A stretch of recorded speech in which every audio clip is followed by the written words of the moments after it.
요즘은 타인과 소통하는 방식이 다양해졌습니다. 과거에는 직접 전화를 하거나 직접 만나는 방식으로 소통을 했지만 지금은 SNS를 통해서 자신의 근황을 올리고 타인과 정보를 주고받습니다. 서로가 삶을 오픈하고 볼거리를 제공하면서 소통하는 것이죠. 저는 가족들과 외식을 하면 기도하고 곧바로 먹으려고 합니다. 그때 우리 집 여자들은 저에게 잠깐 먹지 말라고 말합니다. 그리고 음식 사진을 찍습니다. 그리고 찍은 사진을 또 SNS에 올립니다. 이처럼 삶의 이벤트가 생기면 사진을 찍어 올리고 친구들의 반응도 확인합니다. 우리는 무의식적으로요, 남들이 자신의 삶에 자극을 받기를 원하는 것입니다. SNS를 하지 않은 그런 어른들도요, 크게 다르지 않습니다. 좋은 일이 자신의 삶에서 생기거나 또 여행을 다녀오게 되면 누군가에게 자랑하고 싶어집니다. 이러한 현상은요, 단면만 보면 크게 문제가 되지는 않습니다. 다만 남의 이야기를 구경하느라 실제로 자기 자신을 돌아볼 시간을 갖지 못한다는 거예요. 원래 인간은 자신의 상태를 의식하기보다 타인의 반응을 더 의식합니다. 우리의 하루 시간을 쪼개보면 자신의 상태를 관찰하는 시간은 거의 없습니다. 타인의 반응이나 외부를 관찰하는 시간이 훨씬 더 많다는 것이죠. 심리학에요, 자기 제시 이론이라고 하는 것이 있습니다. 사람은 배우처럼 타인의 평가를 의식하며 자신을 연출한다는 거예요. 자신의 실제 상태보다 타인에게 보이는 자신을 더 중요하게 여긴다는 것이죠. 우리는 나 자신이 어떤 상태인지 잘 모르고 살아가고 있습니다.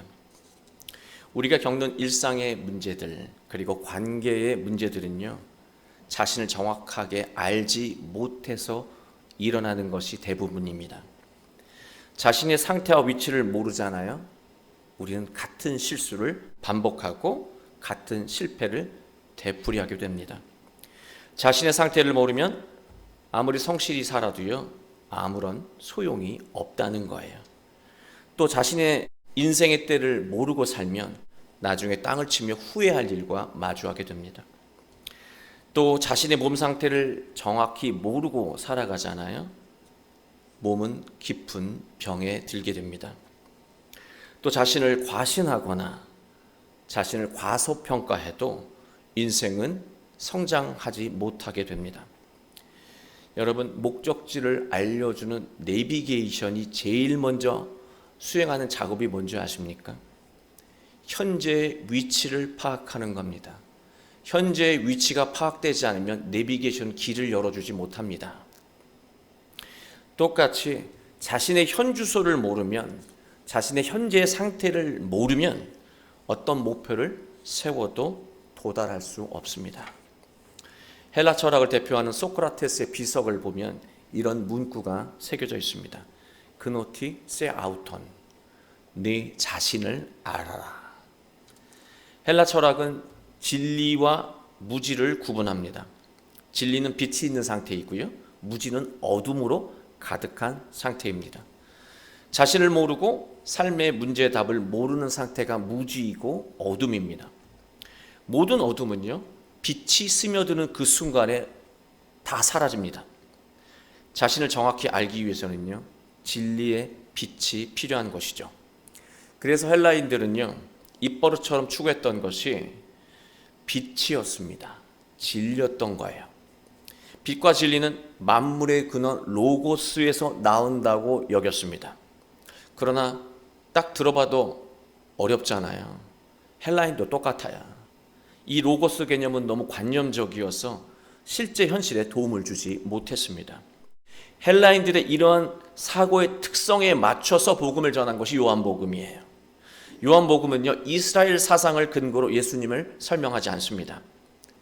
헬라인들이 가지고 있는 철학적인 사고에 맞춰서 예수님이 그리스도이신 것을 설명한 복음서가 요한 복음서예요. 자기 자신을 몰라서 제대로 시작하지도 못하고 문제의 본질을 몰라서 절망을 반복하는 것은 2000년 전 헬라인만이 아니죠. 오늘을 살아가는 우리도 마찬가지입니다. 요한복음은 자신의 상태와 문제의 핵심을 정확하게 보는 것이 오직 예수님을 통해서만 가능하다고 분명히 말하고 있습니다.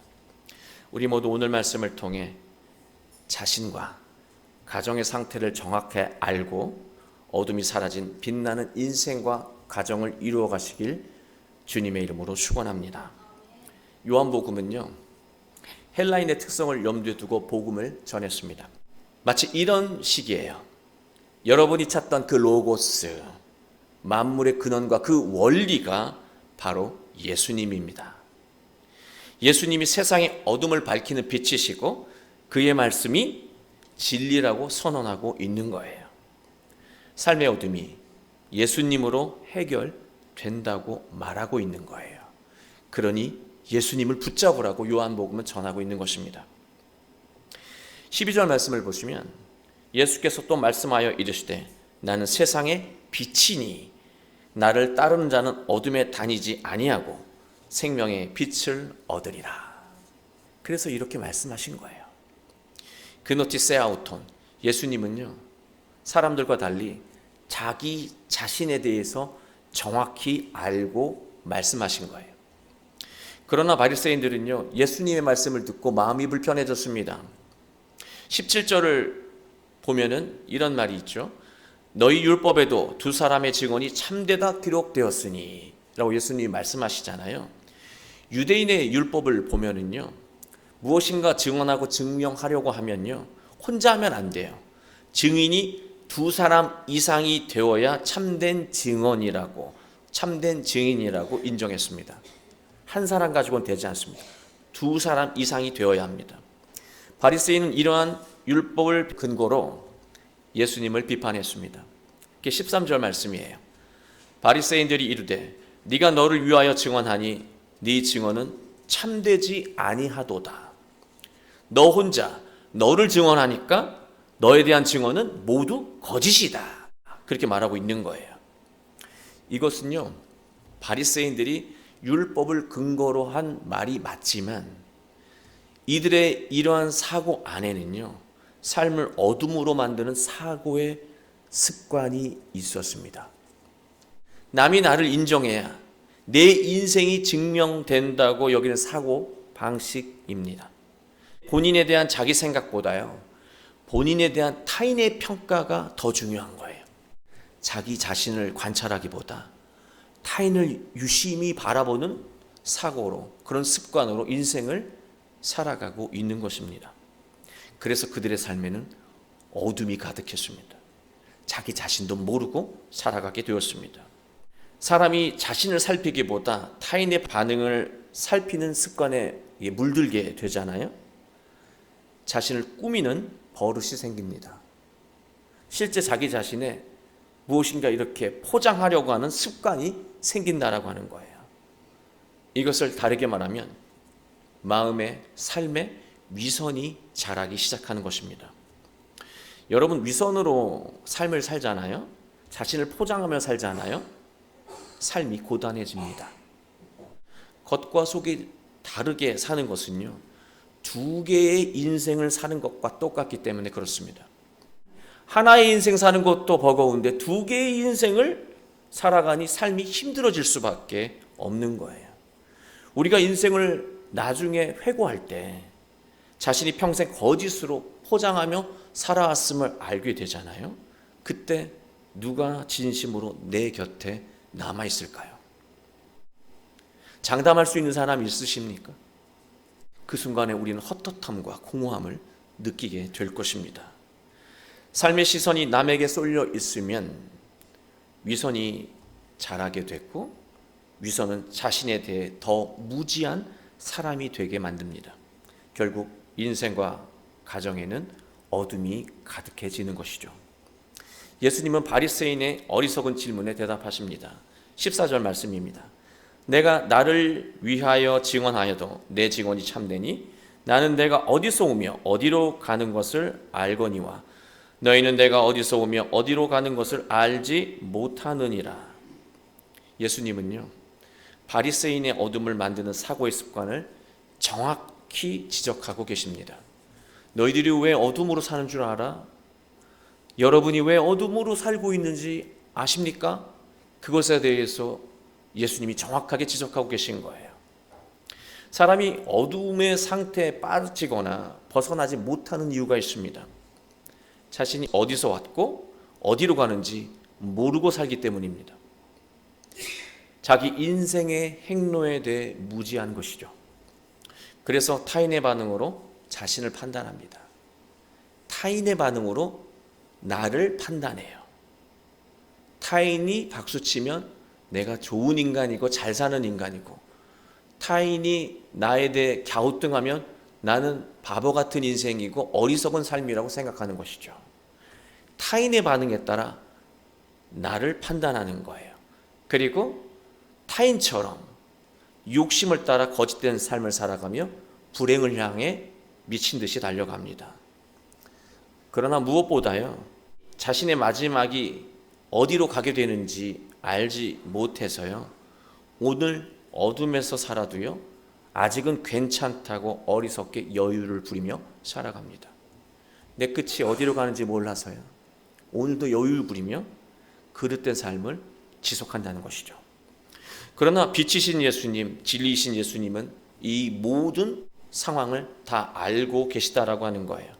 하나님에게서 태어나 하나님에게로 돌아가는 것이 인생임을 아셨기에 예수님은 오늘 어떤 마음과 태도로 살아야 하는지를 정확하게 알고 사셨다라고 하는 거예요. 예수님은 하나님의 뜻으로 살면 하나님이 인정하시기 때문에 사람의 인정이나 평가가 중요한 것이 아님을 말씀하고 있는 거예요. 하나님으로부터 온 것을 아는 사람은, 여러분이 하나님으로부터 온 것을 아신다면 자기 자신의 상태를요 사람들의 평가에서 발견하려고 하는 것이 아니라 자기 자신에 대해서 하나님 앞에서 관찰해요. 지금 나의 상태가 어떠한지 하나님 앞에 나아가 관찰합니다. 사람의 반응에 따라 경솔하게 자신을 판단하지 않습니다. 사람이 뭐라고 하는 것에 흔들리지 않아요. 하나님 앞에 나아가 나를 관찰합니다. 또 하나님으로부터 온 것을 아는 사람은 하나님과 멀어진 상태에서 결코 행복할 수 없음을 알고 오늘 하나님의 뜻을 구하며 살아갑니다. 걱정과 불안으로 내면이 요동칠 때 사람들의 말과 평가에 귀를 기울이는 것이 아니라 모든 것을 다 내려놓고 하나님 말씀에 내 자신을 비추어 본다는 것이죠. 15절 말씀이에요. 너희는 육체를 따라 판단하나 나는 아무도 판단하지 아니하노라. 육체에 따라 판단한다는 이 말씀은요, 세상의 기준으로, 인간이 만든 판단 기준으로 사람들을 평가하는 것을 말하는 거예요. 타인의 평가로 자신을 증명하려고 할 때 인생이 어둠에 갇히는 것처럼 자기 기준에 따라 타인을 평가하는 것도 삶을 어둡게 만든다는 것입니다. 대체 사람이 무엇이기에 내가 그 사람의 기준에 따라 내 인생을 끼워 맞추며 일희일비하며 살아간다는 말입니까? 반대로 내가 무엇이기에 저 소중한 존재를 내 어리석은 기준으로 옳다 그르다 판단할 수 있냐는 것입니까? 예수님은 누구도 판단하지 아니하신다고 말씀하셨습니다. 판단과 평가, 심판은 오직 하나님만 하실 수 있습니다. 왜냐하면 하나님만 정확한 기준을 가지고 있기 때문이죠. 그러나 분명한 예외가 있음을 예수님은 말씀하십니다. 16절 말씀인데요. 만일 내가 판단하여도 내 판단이 참되니 이는 내가 혼자 있는 것이 아니요 나를 보내신 이가 나와 함께 계심이라. 예수님의 판단이 참된 것은요 하나님과 하나가 되어 판단하시기 때문입니다. 예수님은 하나님의 뜻과 하나가 되어 판단하시기 때문에 참된 거예요. 그러나 우리는요 예수님처럼 하나님과 하나가 되기가 어렵습니다. 그래서 우리가 자신의 현 주소를 정확히 판단하기 위해서는, 지금 나의 삶의 지점이 어떠한지 정확하게 알기 위해서는 예수님을 거울로 삼아 자기 상태를 관찰해야 합니다. 이게 무슨 말이냐면, 예수님 앞에 나아가 나를 보는 거예요. 내가 예수님 앞에 나아가서요, 예수님과 내가 다른 지점이 발견되면 과감하게 나의 잘못된 지점을 끊어내는 거예요. 그리고 예수님이 원하는 것이 무엇인지 깨닫게 되면 지체하지 않고 순종하는 것입니다. 지체하지 않고 순종하는 것은 너무나 어렵습니다. 우리는 또 자기 뜻에 따라 지체합니다. 또 자기 기준에 따라 순종을 다음으로 미루기도 합니다. 또 순서를 바꾸기도 합니다. 알면서도 더딘 인생을 살아가게 되는 것이죠. 그러나 예수님 앞에서 나를 보았을 때 예수님과 다른 지점이 발견되면 과감하게 끊고 예수님이 원하시는 것이 무엇인지 깨닫게 되면 지체 없이 순종한다면 우리의 인생과 가정에는 어둠이 물러가고 빛으로 충만해질 것입니다. 그러나 또 하나 문제가 있습니다. 예수님 앞에서 성찰하지 않았으면서 자신을 아는 것처럼 착각할 때가 있다라고 하는 거예요. 예수님 앞에서 나를 비추어 봐야 내가 어떤 상태인지 아는데요, 그 과정을 하지 않고서 내가 나를 잘 알고 있다고 착각할 때가 있다는 거예요. 대부분 그렇게 살아가죠. 여기서 무서운 일이 벌어진다는 거예요. 여러분, 12절에 말한 그 어둠이라고 하는 단어, 이 헬라어 단어가요, 스코티아라고 하는 단어거든요. 어둠이 스코티아라고 하는 단어인데, 이 스코티아의 이 본래의 뜻은 흑암, 칠흑 같은 어둠, 이런 뜻을 가지고 있지만요, 또 하나 중요한 뜻이 있습니다. 불투명, 불분명이라는 뜻이 있습니다. 다시 말해서 어둠의 상태는요, 완전히 깜깜한 상태일 수도 있지만 완전히 깜깜한 상태가 아닐 때도 어둠이라고 하는 거예요.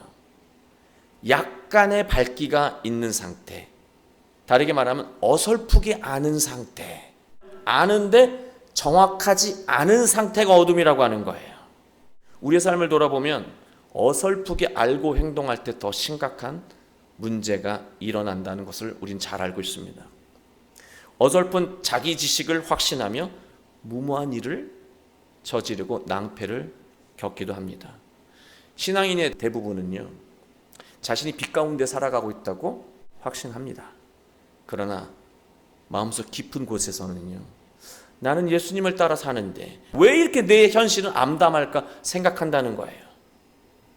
왜 이런 일이 일어날까요? 예수님을 어설프게 알고 신앙생활을 하기 때문입니다. 예수님을 어설프게 알면 자신의 상태를 더 보지 못하고 나는 열심히 신앙생활을 하는데 왜 이러지 하면서 억울함만 쌓이게 돼요. 나중에는 신앙도 별 볼 일 없다는 그런 극단적인 상황에 놓이기도 합니다. 왜? 어설프게 알기 때문에 그래요. 이게 무서운 겁니다. 그렇다면 지금 나의 상태를 어떻게 정확히 알 수 있을까요? 14절로 다시 돌아가겠습니다. 나는 내가 어디서 오며 어디로 가는 것을 안다. 예수님 말씀하셨잖아요. 우린 생각해야 합니다. 지금 내가 하는 생각이, 나의 이 생각이 하나님으로부터 온 것인가 아니면 욕심에서 온 생각인가 분별해야 합니다. 지금 내가 기대하는 결과와 일들이 하나님과 관계가 있는가 분별해야 합니다. 시작과 끝이 하나님이 아니라면, 하나님과 무관하다면 이것은요, 빛 가운데 있는 것이 아닙니다. 자신의 현 주소를 모른 채 판단하고 행동하고 있는 거예요. 여러분 생각을 해보세요. 자신의 상태를 정확하게 몰라요. 눈이 가려진 상태에서 중요한 발걸음을 뗀다고 생각해 보세요. 가다가 부딪히고, 가다가 넘어지고, 가다가 떨어질 거예요. 내가 시작하는 것이 하나님이 주신 마음으로 시작하는 것인지, 내가 기대하는 결과가 하나님이 원하시는 결과인지 우린 예수님 말씀 안에서 점검하고 확인해야 합니다. 여러분은 점검하고 확인하실 수 있습니다. 점검하고 확인하면 놀라운 삶, 변화된 삶을 살아갈 수 있다는 거예요. 예수님도 내적인 혼란을 겪으실 때가 있으셨습니다. 예수님은 그때마다 조용히 묵상하고 기도하며 하나님의 뜻을 분별하셨습니다. 18절 말씀을 보시면 내가 나를 위하여 증언하는 자가 되고 나를 보내신 아버지도 나를 위하여 증언하시느니라. 예수님이 나를 위하여 증언한다 말씀하셨잖아요. 그 말씀 앞에 뭐라고 되어 있습니까? 17절에 율법에도 두 사람의 증언이 참되다 기록되었으니 너희들 두 존재의 증언이 필요하구나. 그래야 너희들은 참되다고 여기는구나. 그래 좋다. 내가 말하마. 나는 나를 증언한다. 한 사람. 그리고 또 한 분이 나를 증언하고 증명한다. 그게 누굽니까? 하나님. 너희는 사람이 너희들을 증명해야 된다고 여기면서 사람들의 반응에 온 감각과 마음과 시선을 몰두하고 살아가지만 나는 사람을 의지하지 않아. 하나님의 뜻을 따라 살아가고 하나님이 바로 나를 증명한다. 그렇게 말씀하고 있어요. 하나님이 나를 증명하는 삶을 살아가고 있다라고 하는 거예요. 하나님이 나를 증명하면 사람들의 증언이나 증명 따위 필요 없다고 말씀하고 계신 거예요. 오직 삶의 초점을 하나님에게 맞추고 살아가고 계십니다. 우리가 인생의 어둠에 쉽게 갇히는 이유가 있습니다. 사람들 앞에서 자신을 증명하려고 하기 때문입니다. 여러분이 잘 살고 있다라고 하는 거, 행복한 인생 살고 있다라고 하는 거, 성공했다라고 하는 거, 너보다 낫다라고 하는 거 증명하고 싶으시잖아요. 자기 자신을 증명하려고 해요. 또 작게는 어떤 대화 속에서 내 주장을 고집하고 관철시키려고 끊임없이 자기 이야기를 합니다. 그래서 자기 증명하는 사람의 주변은요, 늘 속상하고 상처를 입습니다. 자신을 증명하려는 사람은요, 점점 고립되어 갑니다. 스스로 어둠에 갇히게 되는 것이죠. 우리는 타인에게 자신을 증명할 필요가 없습니다.